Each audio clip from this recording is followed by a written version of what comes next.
Hello traders, FX Pip Collector here. Today is Wednesday, April 17th, and this is my analysis of gold versus the dollar, starting on the monthly, working my way down to the 1 hour time frame for the full top-down analysis. So on gold dollar, I still have a lot of confidence that this is a 1, this is a 2, and this is a big giant wave 3. Now, I don't think this wave 3 is over. Most times wave 3s go to at least a minimum of the 161.8, which is right around the 2550 area. So I still think this is going to end up looking something like this on the higher time frames, which means that we have a lot of upside potential left.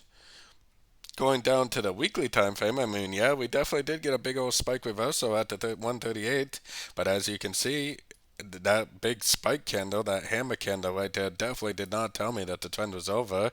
And as you can see, it's still drifting up. So I'm definitely still looking for longs, especially with my monthly forecast, which I think this is a 1, I think this is a 2, and I think this is a 3. And then I think we have a subdivision. We have a 1 of 3, a 2 of 3, and we're currently in a wave 3 of wave 3, which, like I said, I think has quite a bit of upside potential left. So keeping all that in mind because it's extremely important, let's take it down to the daily. On the daily time frame, like I said, I personally think that we have a lot of upside potential. A lot of times when you're in a wave 3 of 3, you'll expect to see a pullback, and then what happens, instead of it making a pullback, it just makes little pullbacks and just keeps on drifting up. So I am definitely still very bullish on gold. Going down to the 4 hour time frame. On the 4 hour time frame, to me, it looks like 1, 2, 3 down. I think that we had the end of a crescent right here. I think it's more likely this is going to continue to make higher highs, higher lows. My next area of resistance is the 138% Fibonacci extension, which is right around the 2440 area. So I think, if anything, it's probably just going to continue to make higher highs, higher lows on this 4 hour time frame, at least until there. And if we really are in a wave 3 of 3, which I believe we are, then it probably will just make another pullback and just keep on trending up. So taking it down to the 1 hour time frame.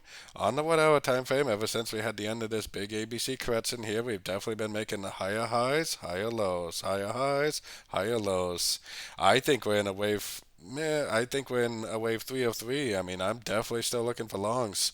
I think that there possibly is going to be lots of pullbacks because I think a lot of people are trying to sell this thing.